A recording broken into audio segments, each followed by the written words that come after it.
오늘날 사람들에게 두드러지게 언급되고 강조되는 연구 분야 중에 이제 자기계발이라는 분야가 굉장히 각광을 받고 있습니다. 이 연구의 맥락은 우리가 한 번뿐인 인생을 후회 없이 살아갈 수 있는 방향을 제안하는 것입니다. 특별히 이 분야를 심층 깊게 연구하던 학자 중에 골든 올포트라는 학자가 있었습니다. 근데 이 사람이 한 번은 이제 학회를 열어서 가장 성공적인 인생을 사는 방법, 그러니까 성공적인 인생을 살았던 사람들의 인터뷰와 그들의 심리 상태를 분석해서 공개를 한 적이 있는데 그 결과가 굉장히 이색적이었습니다. 그 방법 가운데 돈을 많이 벌거나 명예를 갖거나 좋은 인간을 갖는 것은 성공적인 인생을 갖는데 충분한 요건이 아니다라고 말을 한 것입니다. 아니, 돈, 명예, 친구 이 세 가지를 빼고 도대체 무엇이 성공적인 인생을 살 수 있다고 말할 수 있는가?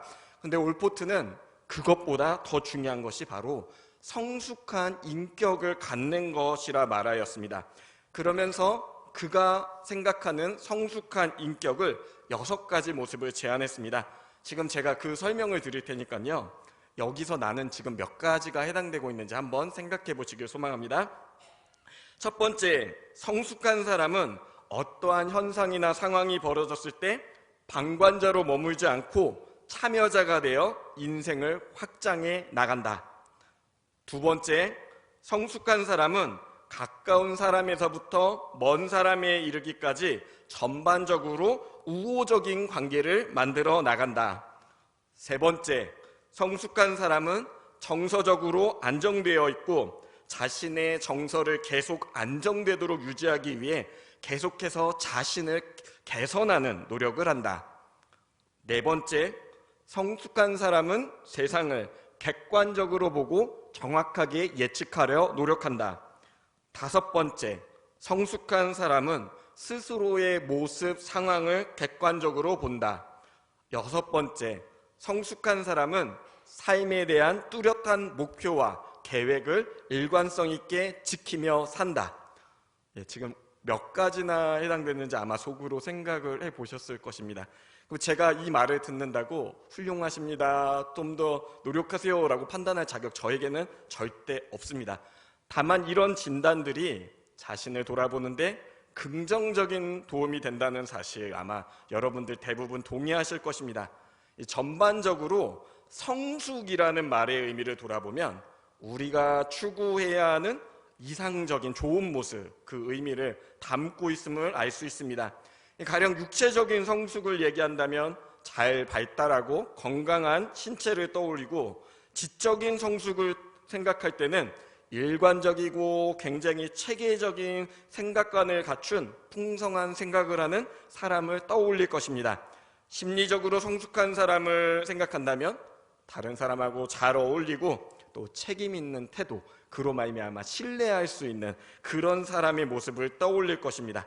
성숙함이란 결국 우리가 이상적으로 추구해야 할 모범적인 모습과 연관되어 있습니다. 그런데 사랑하는 성도 여러분, 영적인 성숙도 있다는 사실을 아십니까? 이 시간 우리는 성숙한 그리스도인이라는 제목의 말씀으로 영적인 성숙의 의미를 생각해 보길 원합니다. 특별히 이 사도 바울이요, 영적인 성숙을 분명하게 얘기했습니다. 영적인 성숙이란 바로 그리스도 안에서 성숙하는 것이다, 이렇게 설명을 했습니다. 그리스도 안에 있다는 것이 또 다른 말로 하면 이제 그리스도인이 된다는 표현이기도 하지 않습니까? 근데 그리스도인은 여러분 잘 알다시피 교회를 다닌다거나 세례를 받았다거나 성경을 읽고 종교 생활을 참여한다, 이것만으로 그리스도인이 되는 것은 아닙니다. 그리스도 안에 있다는 거 예수님도 말씀하셨죠? 포도나무에 가지가 있고 가지가 줄기에 붙어 있듯이 우리가 예수님 안에서 예수님과 함께 연합하여 있는 모습, 이것이 바로 그리스도인이 되는 것입니다. 그리스도와 연합한다는 것, 바로 예수님과 우리가 마음을 함께 나누며 함께 한다는 것입니다. 그런데 잘 생각해 보세요. 그리스도인이 된다는 것이 그리스도 안에 있고 그것이 그리스도와 관련된 것이라면 성숙한 그리스도인이 된다는 건 무슨 의미겠습니까? 바로 주님과 성숙한 관계를 쌓는 것을 의미하지 않겠습니까? 즉 우리가 예수님을 신뢰하고 그분을 경배하며 그분을 신뢰하는 그런 믿음의 관계를 갖는 것입니다. 사랑하는 성도 여러분, 여러분은 예수님과 그런 성숙한 나눔 가운데 계십니까? 만일 그렇다면 그것으로 말미암아 우리에게 주시는 주님의 상급이 큼을 믿으시길 소망합니다. 저는 영적인 성숙을 추구하는 우리가 또 이런 질문을 가져야 한다고 생각합니다. 과연 그리스도인은 어떻게 성숙해지는가? 성경은 우리가 복음을 증거함으로 그리고 복음을 깊이 받음으로 성숙해진다고 말씀합니다. 우리는 모든 사람을 그리스도 안에서 성숙한 사람으로 세우기 위해 복음을 증거합니다. 우리가 신앙생활을 하며 복음을 증거하고 전도의 중요성을 강조하는 이유는 여기 있습니다. 그리스도인의 성숙이 곧 그리스도와의 관계가 성숙해지는 것이라면 복음에 대한 우리의 확신이 더욱 확실해질수록 우리가 주님을 신뢰하고 그분을 사랑하고 순종하고 예배받기에 합당한 분이라는 것을 더욱 확신하게 되기 때문입니다. 100년 전쯤에 이제 신학자들 사이에서 역사적 예수 운동이라는 것이 유행한 적이 있습니다. 성경에서 예수가 하나님의 아들이라 고백하는 것은 고대인들이 신화적 사고에서 나온 말일 뿐이다. 우리가 당시 역사적 고증에 최선을 다한다면 실제 역사 속을 살아간 인간 예수를 만날 수 있을 것이다. 그래서 이 학자들이요, 저마다 자기가 생각하는 예수에 관한 책을 써내려갔습니다. 그 중에 어떤 사람은 예수님이 사회주의를 신봉했다고 주장한 신학자도 있고, 혹자는 무조건 약자를 돕고 세상을 뒤집기 원하는 혁명가였다라고 주장한 학자도 있습니다. 그런데 이런 주장들은요, 모두 결함이 있습니다. 그리고 그중 어떤 것도 우리에게 주님을 향한 믿음, 사랑, 순종, 이 예배의 마음을 채우는데 긍정적인 것은 하나도 없습니다. 그들은 그저 자신이 믿고 싶은 대로 다른 예수, 다른 복음을 주장했던 것입니다. 그러나 그 주장은 사도들이 가르친 그 예수와는 전혀 다른 예수였으며 거짓된 복음이었습니다. 우리가 그리스도 안에서 성숙해지기 원한다면 사도들이 증거한 그리고 성경이 증언하는 참 하나님의 아들 예수님을 만나야 합니다. 자, 골로새서 1장 15절에서 18절 말씀 함께 합독하시겠습니다. 그는 보이지 아니하는 하나님의 형상이시오 모든 피조물보다 먼저 나신 이시니 만물이 그에게서 창조되되 하늘과 땅에서 보이는 것들과 보이지 않는 것들과 혹은 왕권들이나 주권들이나 통치자들이나 권세들이나 만물이 다 그로 말미암고 그를 위하여 창조되었고 또한 그가 만물보다 먼저 계시고 만물이 그 안에 함께 섰느니라. 그는 몸인 교회의 머리시라. 그가 근본이시오 죽은 자들 가운데서 먼저 나신 이시니 이는 친히 만물의 으뜸이 되려 하심이요. 아멘. 지금 사도 바울은 예수님이 어떤 분인지 분명하게 말씀하고 계십니다. 자, 우리가 방금 읽었지만 이 사도 바울의 고백 이렇게 흘려서 읽었지만 그 가운데서도 예수님이 얼마나 위대하신 분인지 여러분 그 마음에 와닿지 않습니까? 역사적 예수를 논하던 학자들의 주장 속에 있는 예수님의 모습은요, 초라하기 그지없거니와 예수님을 인격적으로 만나지 못한 채 종교생활만을 위해 교회를 찾는 이들도 이런 참된 예수님을 만날 수 없습니다. 그렇다면 참된 예수님을 어디서 만날 수 있습니까? 그 대답은 분명합니다. 바로 성경 그 안에서 살아계신 참 예수님의 말씀을 찾을 수 있습니다. 자, 영국에서 오늘날 가장 유명한 설교자 중에 한 명이 이제 존 스토트라는 분이 있어요. 근데 이분이 말씀을 할 때 성경은 성령님께서 예수님을 그린 그림이다 이렇게 묘사를 했습니다. 그러니까 성경이 예수님을 담은 그림 한 편이다라고 소개를 했는데, 그리고 또 우리나라의 많은 목사님들은 이제 성경의 주제는 예수님이다, 성경은 예수님을 소개하는 책이다 라고도 설명하지 않습니까? 그런데 이 설명은요 절대 과하지 않습니다. 성경은 예수님으로 가득 차 있습니다. 자, 요한복음 5장 39절 말씀도 함께 합독하시겠습니다. 너희가 성경에서 영생을 얻는 줄 생각하고 성경을 연구하거니와 이 성경이 곧 내게 대하여 증언하는 것이니라. 아멘. 자, 역사에 기록된 이제 4세기경에 또 위대한 목사님, 초대교회의 위대한 목사님 중에 제롬이라는 목사님이 계세요. 근데 이분이 신앙의 확증을 주기 위해서 이런 고백을 했습니다. 성경에 대한 무지는 곧 예수에 대한 무지입니다. 이런 말씀을 했습니다. 반대로 얘기하면요, 성경에 대한 지식은 곧 예수님에 대한 지식이다 라고 말할 수 있는 것입니다. 사랑하는 성도 여러분, 성령님이 주시는 영적인 눈을 통해 진실하시고 참 하나님, 참 인간으로서 우리를 구원하신 그 예수님을 보시길 축원합니다. 그 영적인 눈이 뜨인다면 그분이 얼마나 찬양받기에 합당하신지와 우리가 주님을 믿고 사랑하고 순종하는 것이 오히려 큰 은혜를 누리는 것을 알게 될 것입니다. 그리고 그로 말미암아 우리가 그리스도 안에서 성숙해지는 결과로 나아갈 것입니다. 자, 그렇다면 과연 누가 성숙한 그리스도인이 될 수 있습니까? 저는 분명하게 말씀드릴 수 있습니다. 바로 우리 모두입니다. 모든 사람이 성숙한 그리스도인이 될 수 있습니다. 자, 본문 28절 한 번 더 합독하시겠습니다.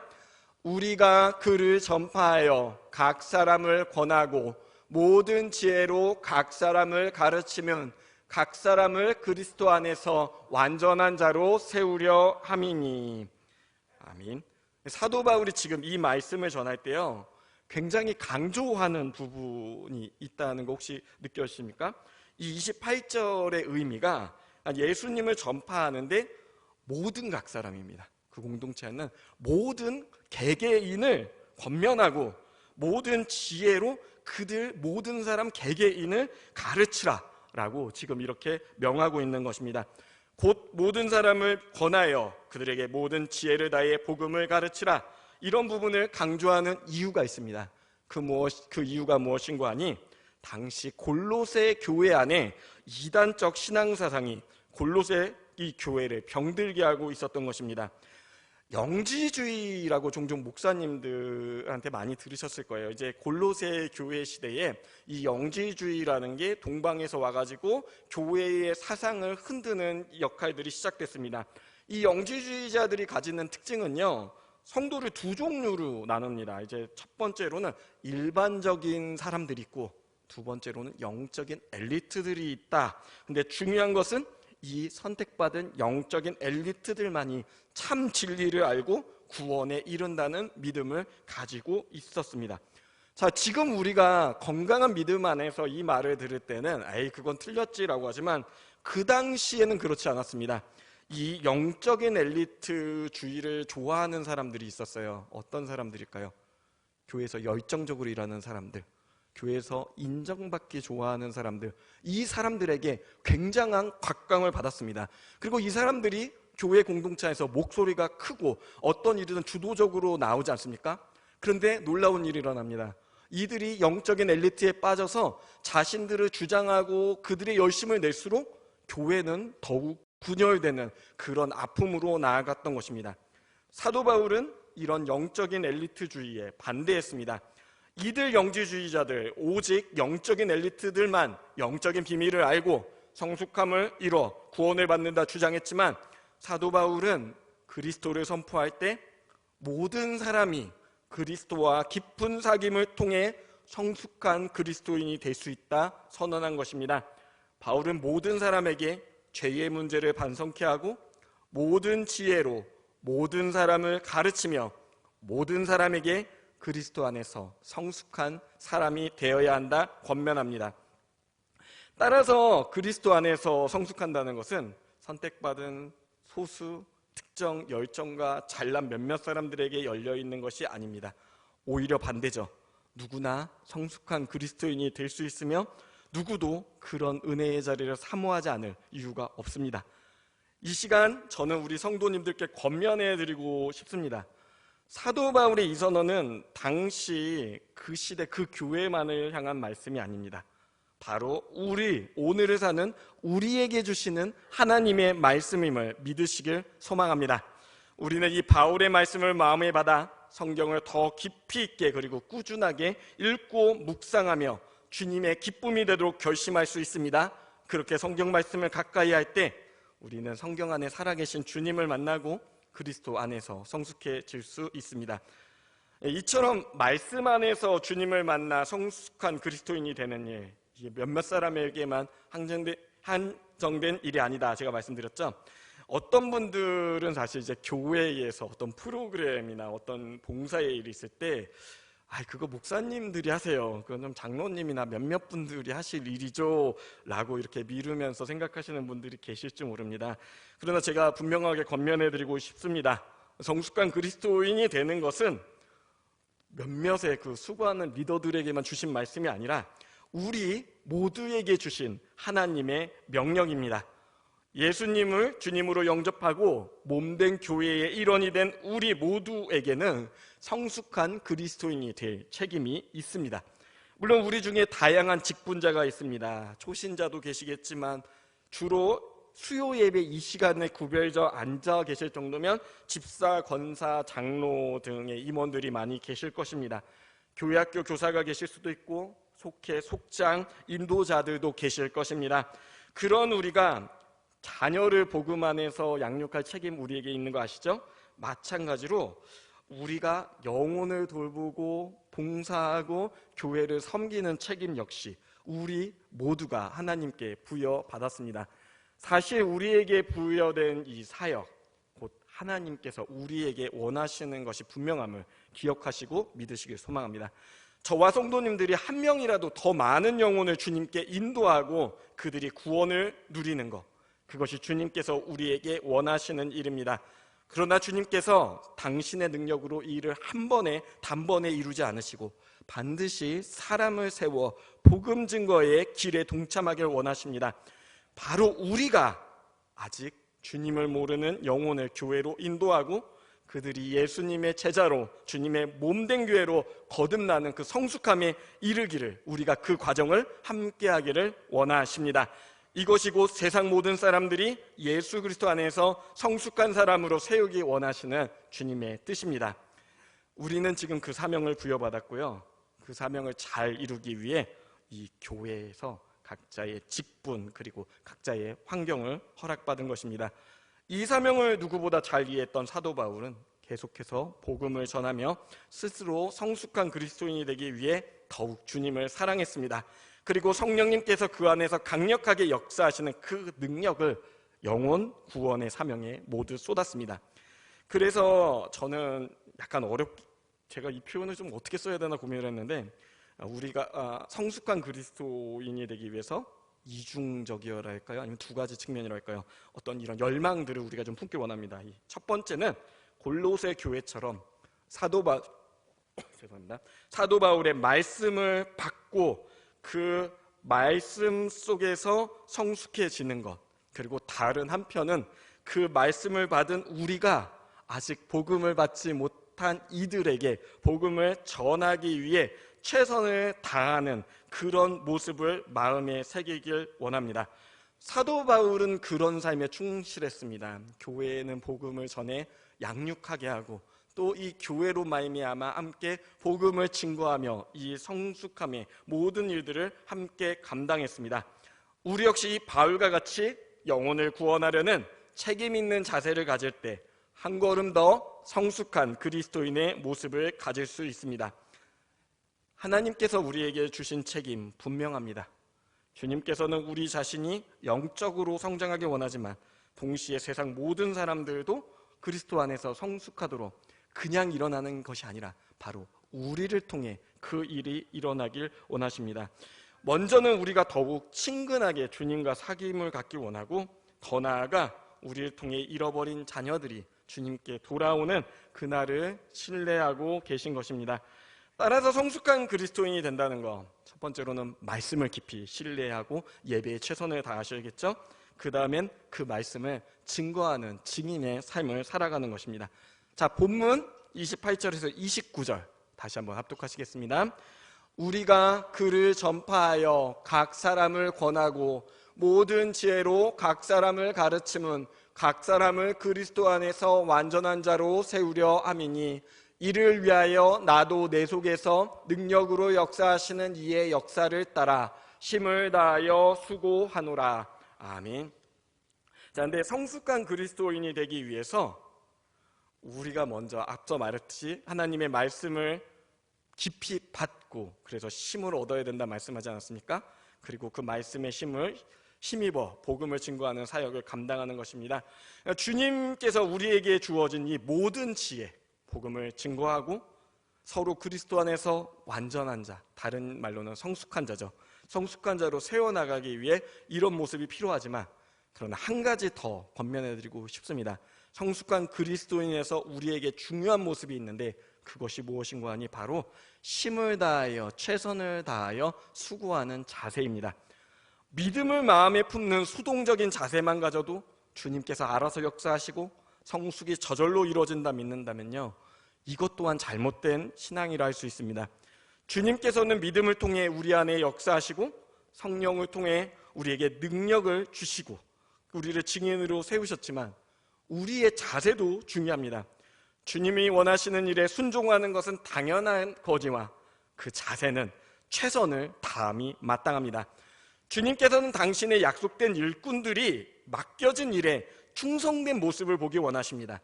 여러분, 익히 알려진 달란트의 비유에서 주님께서 종들을 칭찬하신 말씀이 무엇입니까? 그들이 창출해낸 수입입니까? 결코 그렇지 않습니다. 주님이 그들을 칭찬하신 것은 바로 최선을 다하는 자세, 충성이었습니다. 우리가 성숙한 그리스도인으로 온전한 그리스도인의 길을 갖기 원한다면 우리를 주님을 향한 충성된 마음이 필요합니다. 주님을 기쁘시게 하기 위해 힘을 다해 뜻을 다해 순종하며 나아가는 태도 역시 우리에게 너무나 중요합니다. 성숙한 그리스도인이 된다는 것, 곧 그리스도 안에 온전한 관계에 들어가게 됨을 의미합니다. 주님께서 당신의 자녀와 온전한 관계에 들어갈 때 그 기쁨을 숨기지 않으셨습니다. 아브라함을 일컬어 약속된 동반자라 말씀하셨고 욥을 자랑하셨으며 다윗을 일컬어 내 마음에 합한 자다 말씀하셨습니다. 그런 주님의 기쁨, 주님의 자랑이 되는 영광, 우리 교회, 우리 성도님들도 포기하지 않으셨으면 좋겠습니다. 이 시대에도 주님은 우리가 주님의 기쁨이 되는 성숙한 그리스도인이 되길 원하십니다. 그 기회는 지금 우리 모두에게 열려 있습니다. 중요한 것은 우리가 얼마나 주님을 사랑하고 그분을 따를 결단을 할지에 달려 있습니다. 바라기는 주님께서 기뻐하시는 성숙한 그리스도인이 되는 저와 성도님들 되시길 소망합니다. 기도하시겠습니다.